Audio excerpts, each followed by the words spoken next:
On voulait montrer au monde entier, et bien sûr à Hezbollah et à tout le monde, que nous sommes capables de défendre nos installations sur la mer et que nous ne sommes pas trop isolés.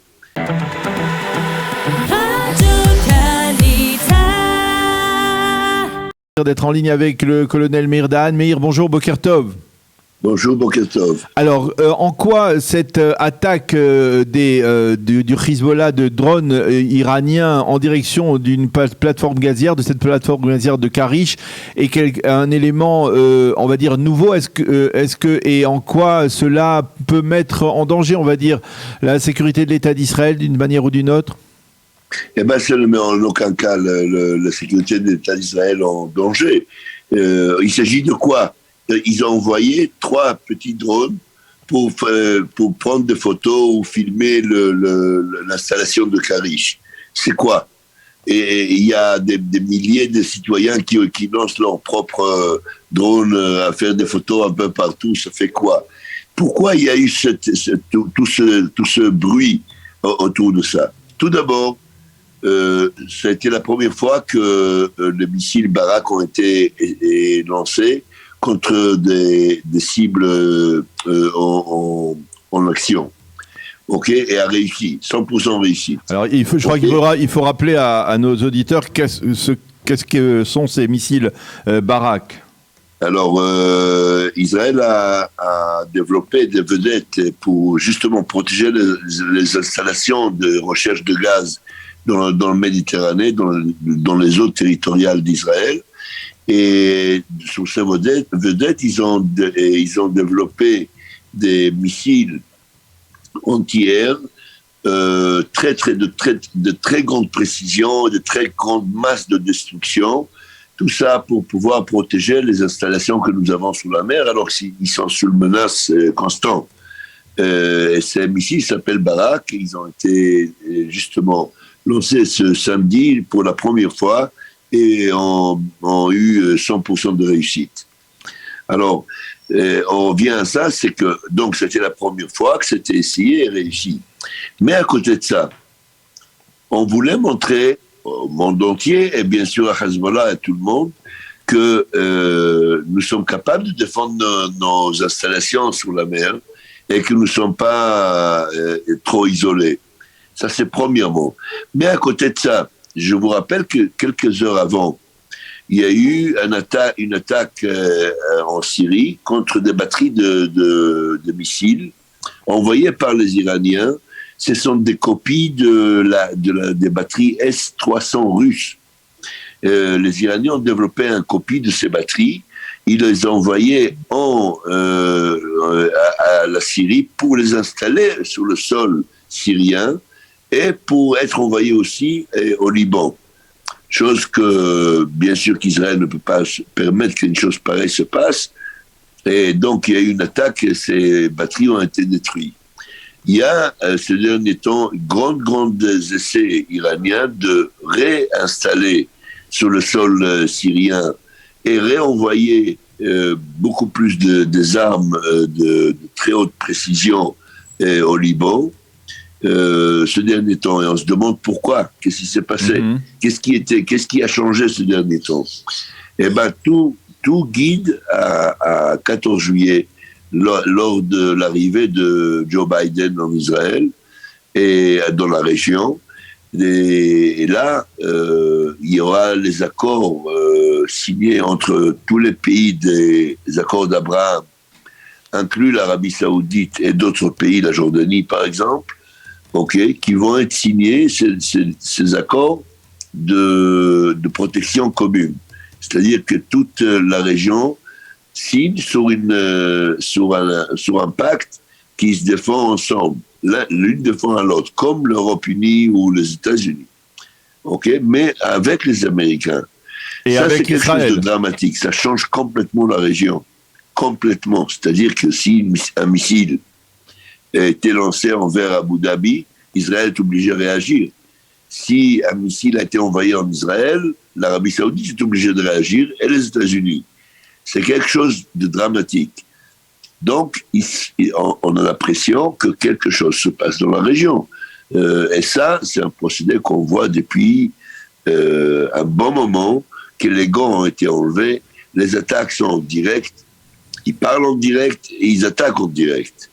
Et donc, on attend quelque chose de très important dans le prochain avenir. Donc, ce que l'on peut comprendre, c'est que cet accord régional et sécuritaire qui va être validé pendant la visite de Joe Biden, il concerne aussi le Hezbollah, il concerne aussi les menaces que font peser le Hezbollah sur l'État d'Israël ?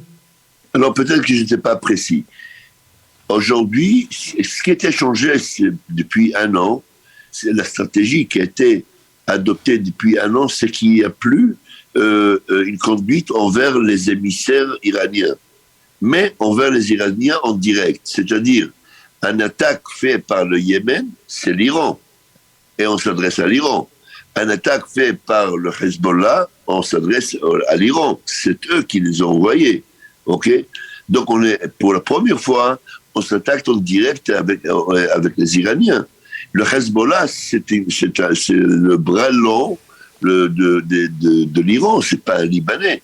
Bon, il est Libanais de nationalité, mais il a prouvé que ses intérêts sont des intérêts iraniens. Ils sont fous des choses libanais, alors qu'il en souffre beaucoup. Il fait souffrir beaucoup les Libanais. Alors justement, il fait souffrir beaucoup les Libanais, mais les Libanais ne sont pas contents de ce genre de démarche. Est-ce que le Hezbollah prend un certain danger lorsqu'il lance des drones en direction de plateformes gazières, alors que on est en train peut-être de régler le fameux litige entre Israël et le Liban sur la frontière maritime ? C'est de ça qu'il n'est pas content. Il voit que le litige... D'abord, il n'y a pas de litige. L'installation, elle est dans des eaux territoriales israéliennes, en face le Liban, mais il n'y a aucun doute que c'est de l'eau, c'est une zone territoriale israélienne. Aucun doute. C'est Israël qui a monté l'idée de partager avec le Liban en vue de leur situation économique. Ça, c'est un. Et deux, pour ouvrir un dialogue avec les Libanais. Et il y a un émissaire américain, qui est d'ailleurs israélien, oui. Qui fait le négociation entre Israël et le Liban, et ils sont presque au point de signer. Et le Hezbollah n'est pas content de ça. Il voit un peu les choses s'en vont dans son contrôle, de ses mains, et il essaie de bouger un peu, mais encore, je répète, le fait qu'il a envoyé les drones n'était pas du tout un cas de danger, c'était une petite provocation de rien du tout. Alors, et on lui qu'est-ce qu'on est capable de faire? Alors, une dernière question, là. Je lisais ce matin dans la presse israélienne, dans le Israël Hayom, un reportage de Yoav Limor, qui est le spécialiste sécuritaire du Israël Hayom, qui était ces derniers jours à Riyad et qui raconte que bien, on l'a accueilli très chaleureusement. Et qu'est-ce qui manque, Meir, à votre avis, pour que l'on atteigne une forme de normalisation avec l'Arabie Saoudite, une normalisation, on va dire, officialisée, parce qu'officieusement, elle existe, cette normalisation. Depuis un moment. Oui. Depuis un moment, les relations avec l'Arabie Saoudite sont là, sur place. Ils partagent les rencontres de très haut niveau depuis plus de 2-3 ans, et en direct. Et les relations secrètes sont là depuis un bon moment. Et je crois que c'est une chose interne saoudienne. À ne pas aller trop loin par rapport à leur population.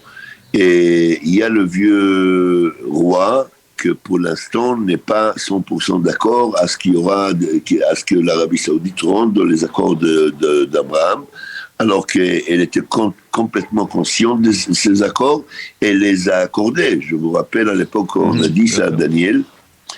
Les Émirats n'auraient jamais osé signer ces accords sans l'accord saoudien. Le prince est très très favorable, et selon les rumeurs et la presse étrangère, il a même visité en Israël. Mais bon, il y a toujours le roi, il est sur place, et pour l'instant il est catégorique par rapport à un accord total, mais il est très d'accord avec ce qui se passe en ce moment.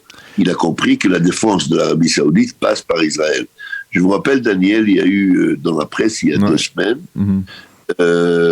qu'Israël a envoyé des appareils laser alors que même en Israël, ils sont encore sous essai. Ils n'ont pas encore été complètement développés.